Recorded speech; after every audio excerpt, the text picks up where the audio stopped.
What is your patriotic opinion? Leave us a comment below. WikiLeaks' Julian Assange releases video America needs to see. Trump was right. Leader of WikiLeaks Julian Assange is sharing some facts about Hillary Clinton once again. Clearly we already know Hillary is corrupt, but this may take the cake. In the interview below, Assange discusses how one email in all of Hillary's emails stand out above the rest. He shares that all serious analysts know, and even the US government has agreed, that some Saudi figures have been supporting ISIS and funding ISIS, but the dodge has always been that it is some rogue princes using their royal money to do whatever they like, but actually the government disapproves. However, this Hillary Clinton email says that it's not just a rogue prince, but the actual governments of Saudi Arabia and Qatar. When asked more details about the relations between Hillary and these governments, Assange shares a startling discovery. These governments are funding the Clinton Foundation, buying arms from the US and funding ISIS and ISIL. He shares under Hillary Clinton, and the Clinton emails reveal a significant discussion of it. The biggest ever arms deal in the world was made with Saudi Arabia, more than $80 billion. During her tenure, the total arms exports from the US doubled in dollar value. She's even more wrapped up in criminal activities than we originally thought and using the US to arm the enemy. Watch the video below. If you haven't checked out and liked our Facebook page, please go here and do so.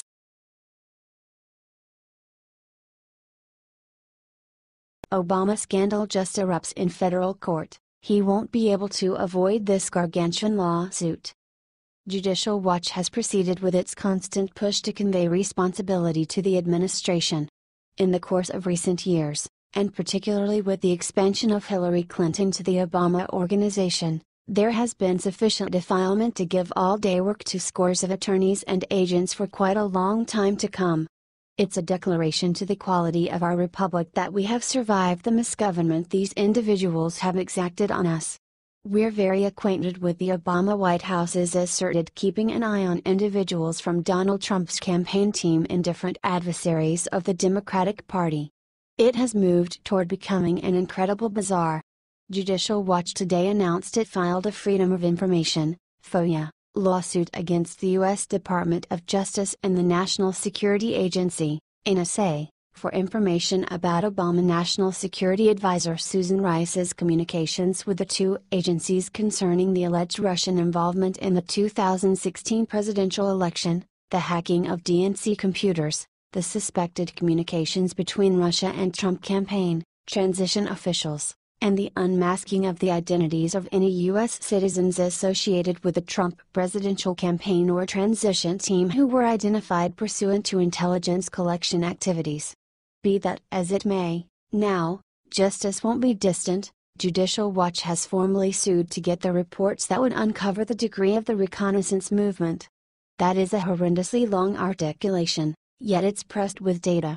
For a certain something, unmistakably this claim is extraordinarily thorough. As such, Judicial Watch is not simply snacking around the edges of the issues, however, is assaulting the whole scandal with the objective of ferreting out every one of the players and also whatever wrongdoings they may have conferred. We want to know about the Obama White House involvement in the unprecedented spying on Donald Trump and other political opponents, said Judicial Watch President Tom Fitton.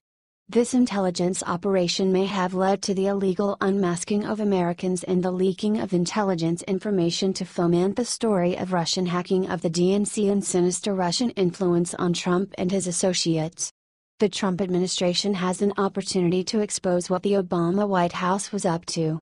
Given the seriousness of some of those claimed wrongdoings, it's nothing unexpected that the administration is attempting to sit on this data.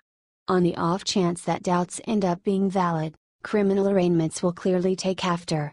Not just that, the respectability and open trust of our intelligence offices, as of now having taken a hit, will be additionally harmed. This is the situation that could very well tear things wide open, America. The main question now is, will Obama ever be rebuffed for keeping an eye on us? What do you think about this?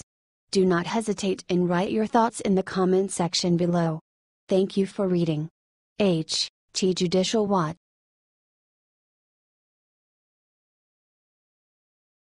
Russia goes public on Obama's secrets that happened during Obama's terms in office. Ever since Donald Trump got elected as president, liberals have been incessantly pushing the ridiculous propaganda about his collusion with the Russian government. As their narrative reaches a fever pitch with no sign of stopping anytime soon, Russia is about to drop a massive bombshell on Obama, and unfortunately for him and the Democrats, things could get really nasty very soon. In a recent press conference on U.S. Russia relations, Russian Foreign Ministry spokesperson Maria Zakharova said that Russia is considering publishing leaks about dirty secrets that Obama and his administration asked for the Russian government to keep private. The issue came up when she was specifically asked about the future of Russian-U.S. diplomatic relations in the context of the current atmosphere in Washington, D.C. Maria Zakharova: We provided our views on bilateral relations and the reasons for blocking them under President Obama. We said that we were willing to work with the new U.S. administration, under President Trump. I don't think we need to invent anything in this respect, because so much has been said before. Simply, we should start concrete practical work. We are ready for this. From mid.true, Zakharova went on to say that over the past few years they have witnessed many strange things with the Obama administration, things that directly violated how the Russian government transitionally did business. Whenever the Russian government would meet with the Obama administration, she said the U.S. State Department would always demand that the visit be kept a secret, which put Russia and the media in a strange situation. She expressed her frustration with the Democrats' recent practice of leaking confidential and secret information, saying that this practice would soon come to bite Barack Obama directly in the ass. Here's what she had to say: Also, I would like to say that if the practice of leaking information that concerns not just the United States but also Russia, which has become a tradition in Washington in the past few years, continues, there will come a day when the media will publish leaks about the things that Washington asked us to keep secret, for example, things that happened during President Obama's terms in office. Believe me, this could be very interesting information. Our American colleagues must decide if they respect the diplomatic procedure, if they keep their word on the arrangements made between us, primarily arrangements made at their own request, or we create a few very nice surprises for each other. We can only assume that if Obama loyalists still hiding in the White House continue to leak intel, it's inevitable that Russia will drop a bomb about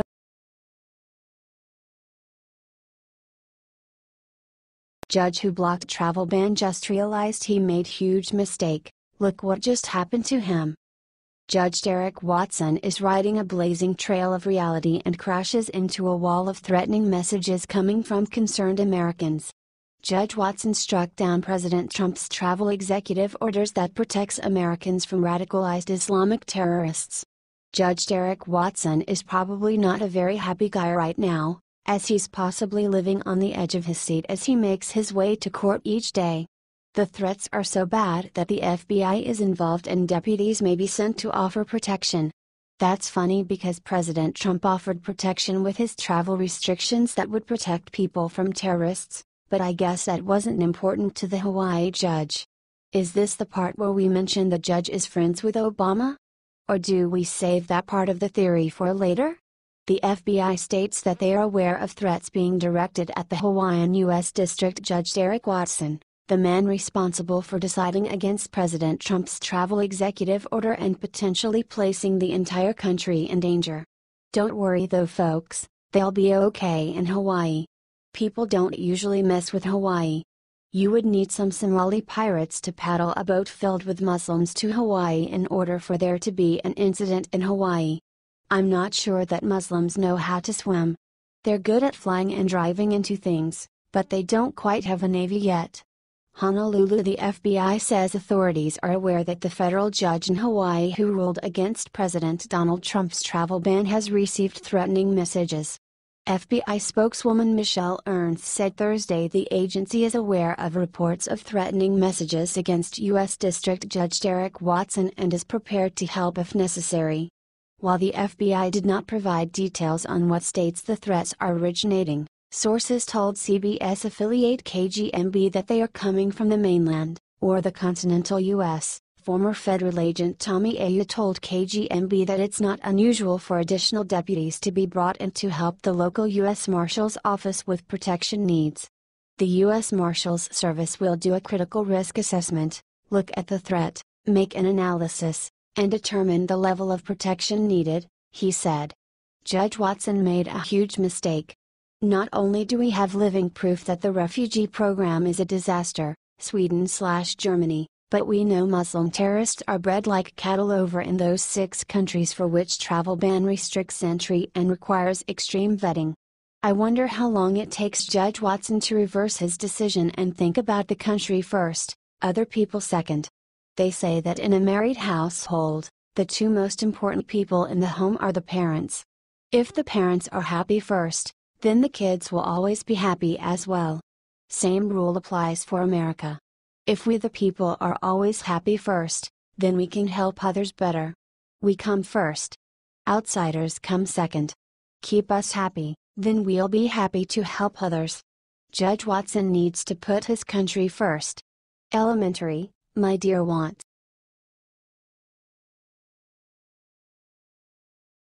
Texas mayor goes nuclear. Look what she just did when illegal Sharia law court opened up for business in her city. Muslims are furious. We Americans have seen how rapidly Sharia law is penetrating into the United States.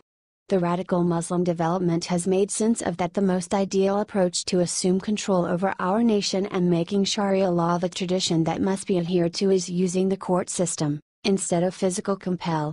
In this specific case, a mosque in Irving, Texas has chosen to open its own Sharia court and make conclusions and decision, in view of their own traditions. Once the chairman was advised of the circumstance, she took matters into her own hands, immediately. Chairman Beth Van Duyn and her city council closed down the Sharia court in an ideal route conceivable, by voting to bolster the present Texas state bill that bans remote laws from the decision in their state. Obviously, these radical Muslims are insulted. From the Political Insider, this radical group of Muslims is not pleased with the mayor of Irving, Texas after she put the end to America's first Sharia court. Mayor Beth Van Duyn has accused mosque leaders of creating separate laws for Muslims, which is why the city voted to stop these supposedly voluntary tribunals from operating. In a very close 5-4 vote, the city of Irving ruled to back the Texas state bill banning foreign law from the state. The bill does not mention Sharia or any religion, but it's a huge defeat for Sharia supporters, as such courts are in violation of the U.S. Constitution. All 4 of the voluntary court's lawyers were unlicensed in the state of Texas, a third-degree felony. Mayor Beth Van Duyn received several phone calls on the matter. It seems that the Islamic Tribunal not only was unlicensed, but they failed to notify the city of their legal court being operated in city limits. She promised to get to the bottom of it, and she did. By their own website's admission, if U.S. law conflicts with Sharia law, we follow Sharia law. It also openly admitted separate rules for men and women in their proceedings, discriminating and humiliating women, which is against the U.S. Constitution. The Islamic Tribunal also openly declared that they hope this will set a precedent that will be emulated and duplicated throughout the country. Here is what she had to say on her Facebook page. Well done, Mayor Van Duyn. She has set the ideal point of reference for her town, as well as her state, and additionally her nation. We require more leaders to face Sharia law and Sharia courts and decline to give them a chance to endeavor to assume control over our lead of law. What do you think about this? Do not hesitate and write your thoughts in the comment section below. Thank you for reading. The Political Insider.